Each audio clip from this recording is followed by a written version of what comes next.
প্রিয় সহযোদ্ধারা, ইউপি যেমন প্রচ্ছন্ন রপ্তানিকারক ও পোশাক শিল্প ব্যতীত সরাসরি রপ্তানিকারক বন্ডেড ফ্যাক্টরি হৃদস্পন্দন, ঠিক তেমনি ইউডি হলো গার্মেন্টস এক্সপোর্টারের প্রাণশক্তি। কারণ রপ্তানি নির্ভর গার্মেন্টস ব্যবসা পরিচালনার জন্য বায়ারের দেওয়া সেলস কন্ট্রাক্ট এর বিপরীতে back to back LC, telegraphic transfer এবং আরটিজিএস এর মাধ্যমে উপকরণ আমদানি ও রপ্তানির অনুমতির একমাত্র দলিল হচ্ছে ইউডি। সরকার আমাদের গার্মেন্টস খাতকে উৎসাহিত করবার জন্য বন্ডেড ওয়্যারহাউস সুবিধা দিয়েছেন, যার মাধ্যমে রপ্তানিকারকরা ডিউটি ফ্রি কাঁচামাল আমদানি করতে পারে। কিন্তু সেই কাঁচামাল সঠিক ব্যবহার এবং হিসাব নিশ্চিত করার জন্য দরকার হয় একটা অফিসিয়াল ডকুমেন্ট, যা প্রমাণ করবে কোন বায়ারের অর্ডার অনুযায়ী কোন মাস্টার এলসি বা কন্ট্রাক্টের বিপরীতে কত পরিমাণ কাপড় বা কাঁচামাল ব্যবহার করে ঠিক কত সংখ্যক পোশাক তৈরি করা হচ্ছে। এই হিসাবটি হলো ইউডি বা ইউটিলাইজেশন ডিক্লারেশন। আজকের কমার্স ইনস্টিটিউট অফ বাংলাদেশের এই ভিডিওতে আমরা আপনাদের সামনে উপস্থাপন করব ইউডি এর যাবতীয় খুঁটিনাটি বিষয়, যেমন 1 নাম্বার ইউডি কি এবং কেন ইউডি নিতে হয়, 2 নাম্বার ইউডি এর স্ট্রাকচার, 3 নাম্বার ইউডি না নিলে কি অসুবিধা হয়, 4 নাম্বার ইউডি কখন এবং কোথায় আবেদন করতে হয়, 5 নাম্বার কে বা কারা ইউডি অনুমোদন দেয়, 6 নাম্বার ইউডি আবেদনের জন্য কি কি ডকুমেন্ট লাগে, 7 নাম্বার ইউডি এর সাথে অডিট, কাস্টমস ও ক্যাশ ইনসেন্টিভের সম্পর্ক কি, সকল ধরনের বিস্তারিত বিষয়সমূহ। তাই ধৈর্য সহকারে আমাদের সাথেই থাকুন। তাহলে দেরি না করে শুরু করা যাক আজকের মূল আলোচনা। আমাদের আজকের আলোচনার প্রথম বিষয়টি ছিল ইউডি কি এবং কেন নিতে হয়।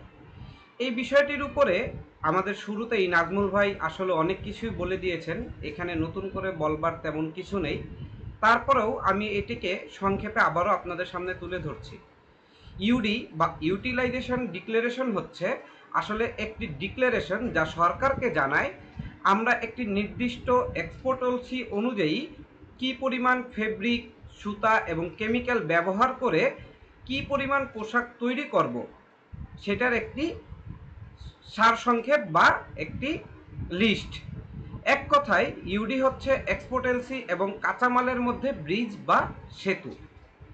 এ থেকে বোঝা যাচ্ছে বন্ডেড ওয়্যারহাউস সুবিধায় ডিউটি ফ্রি কাঁচামাল আমদানি করে তা থেকে গার্মেন্টস উৎপাদন বাবদ বিদেশে রপ্তানি করার জন্য একটি বৈধ ডকুমেন্ট হচ্ছে ইউডি। এখন ইউডি যদি আমরা আরও ভালোভাবে বুঝতে চাই, তাহলে সবার প্রথমে আমাদের ইউডি এর স্ট্রাকচারটি ভালোভাবে বোঝা উচিত। আমি এখন সংক্ষেপে আপনাদের সামনে ইউডি এর স্ট্রাকচারটি তুলে ধরছি। ইউডি এর স্ট্রাকচারটি ঠিক এই রকম, যেখানে প্রথমেই রয়েছে ফ্যাক্টরির নাম, ঠিকানা ও বন্ড লাইসেন্সের তথ্য। দ্বিতীয় ভাগে রয়েছে লিয়েন ব্যাংক, বায়ারের তথ্য ও সেলস কন্ট্রাক্ট এবং মাস্টার এলসি এর যাবতীয় তথ্য।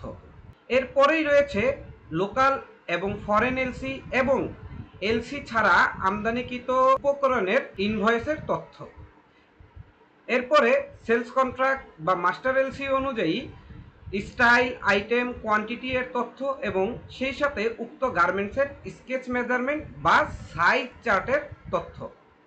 এরপরেই রয়েছে প্রতিটি পোশাক তৈরিতে কতটুকু ফেব্রিক ইয়ার্ন লাগবে তার কনজামশন শিটের বিবরণ এবং সেই সাথে কি পরিমাণ ফেব্রিক, সুতা, কেমিক্যাল, অ্যাক্সেসরিজ লোকাল ও ফরেন থেকে আমদানি ও সংগ্রহ করা হচ্ছে তার একটি হিসাব। আর সবশেষে বিজিএমই বা বিকেএম এর সিল ও অনুমোদন। ইউডি ছাড়া একটি গার্মেন্টসের এক্সপোর্ট কল্পনাও করা যায় না, কারণ ইউডি না নিলে এক্সপোর্ট এলসির জন্য প্রয়োজনীয় উপকরণ ডিউটি ফ্রি ভাবে আমদানি করা যাবে না। ইউডি না নিলে এক্সপোর্ট এলসির জন্য প্রয়োজনীয় উপকরণ লোকাল মার্কেট থেকে ভ্যাট প্রদান ব্যতি রেখে সংগ্রহ করাও যাবে না। ইউডি ছাড়া ক্যাশ ইনসেন্টিভ ক্লেম করা অসম্ভব। কাস্টমস অডিটে ইউডি না দেখাতে পারলে ধরে নেওয়া হয় ব্যাক টু ব্যাক এলসির মাধ্যমে লোকাল মার্কেট থেকে সংগ্রহকৃত কাঁচামাল লোকাল মার্কেটে বেচে দেওয়া হয়েছে। এনবিআর এটাকে বন্ড মিস ইউজ মনে করে হেভি পেনাল্টি দিতে পারে। সবচেয়ে বড় কথা হচ্ছে ইউডি ছাড়া রপ্তানি বন্ধ হয়ে যাবে, এমনকি বায়ারের কাছে ফ্যাক্টরির ইমেজ নষ্ট হবে। এখন আমাদের সকলের মনেই প্রশ্ন জাগতে পারে, ইউডি আসলে ঠিক কোন সময়টাতে আবেদন করতে হয়। চলুন এখন আমরা জেনে নিব ইউডি কখন আবেদন করতে হয়। ইউডি মূলত করতে হয় এক্সপোর্ট এলসি পাওয়ার পরপরই, তবে একজন এক্সপোর্টার চাইলে এক্সপোর্ট এলসি প্রাপ্ত হওয়ার পরে একটি, দুটি বা তার ইচ্ছা মতো back to back LC open করার পরেও এক্সপোর্ট এলসি এবং ব্যাক টু ব্যাক এলসি তথ্য সহকারে ইউডি করতে পারে।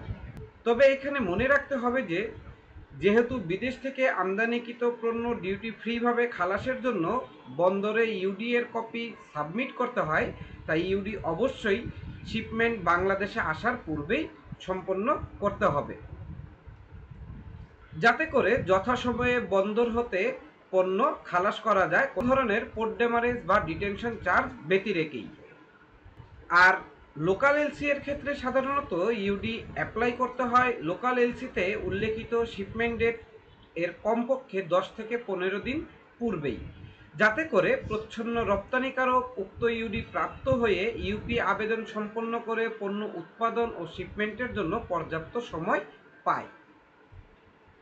চলুন এখন আমরা জেনে নিই ইউডি আবেদনের জন্য কি কি ডকুমেন্টস প্রয়োজন হয়। ইউডি আবেদনের জন্য যে সকল ডকুমেন্ট প্রয়োজন হয় সে সকল ডকুমেন্টের প্রথমটি হচ্ছে কোম্পানির লেটার হেড পেডে ইউডির জন্য একটি আবেদনপত্র। এর সাথে প্রতিষ্ঠানের বন্ডারের স্পেসিমেন সিগনেচারের একটি কপি এবং নন জুডিশিয়াল স্ট্যাম্পে একটি আন্ডারটেকিং। এই আন্ডারটেকিংটি শুধুমাত্র ইউডি যখন প্রথমবার করা হয় তখনই দিতে হয়, পরবর্তীতে ইউডি অ্যামেন্ডমেন্ট করার সময় এই আন্ডারটেকিংয়ের আর প্রয়োজন নেই। এরপরে এর সাথে বিজিএমই বা বিকেএমএ কর্তৃক প্রতিষ্ঠানের কর্মকর্তার যে একটি আইডি কার্ড থাকে সেই আইডি কার্ডের একটি কপিও এখানে জমা দিতে হয়। এরপরে ব্যাংক কর্তৃক ব্যাক টু ব্যাক এলসি এবং এফওসি সার্টিফিকেটের একটি কপি এবং সেই সাথে এক্সপোর্ট এলসি বা সেলস কন্ট্রাক্টেরও একটি কপি বিজিএমই বা বিকেএমএর সার্ভারে অ্যাটাচ করতে হয়। এরপরে প্রোফর্মা ইনভয়েস ও ব্যাক টু ব্যাক এলসি এবং এফওসি শিপিং ডকুমেন্টসের একটি কপি দিতে হয়, সেই সাথে গার্মেন্টসের স্কেচ মেজারমেন্টের কপিটিও সংযুক্ত করতে হয় এবং সবশেষে সংযুক্ত করতে হয় অন্যান্য ডকুমেন্টস। যেমন আমরা যদি কোনো একটি স্টাইল বা পিও নাম্বার রিকনজামশন করি, সেই ক্ষেত্রে আমাদেরকে এর পূর্বে যে ইউডিতে বা যে ইউডির অ্যামেন্ডমেন্টে এই স্টাইল বা পিও কনজামশন করা হয়েছে তার প্রুফ হিসাবে সেই ইউডির কপিটি আমাদের অন্যান্য ডকুমেন্টসের ঘরে অ্যাটাচ করে দিতে হয়। এছাড়াও আপনার এক্সপোর্ট ইম্পোর্ট সম্পর্কিত ইউডি, বিজিএমই বা বিকেএমের কোনো কোয়েরি থেকে থাকে, সেই ক্ষেত্রে সেই রিলেটেড ডকুমেন্টসও আমরা এই অন্যান্য ডকুমেন্টসের ঘরে আপলোড করে দিতে পারবো।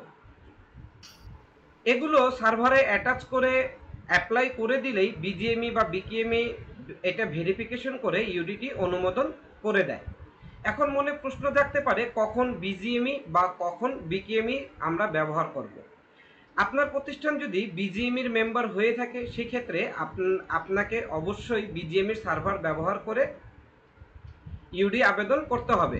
আর আপনার প্রতিষ্ঠান যদি বিকেএমইর মেম্বার হয়ে থাকে সেক্ষেত্রে আপনাকে বিকেএমইর সার্ভারের মাধ্যমে ইউডি আবেদন করে অনুমোদন নিতে হবে। এরপর সেই ইউডি বন্দর, কাস্টমস বন্ড, ব্যাংক ও অডিট সব জায়গায় ব্যবহার করা যাবে।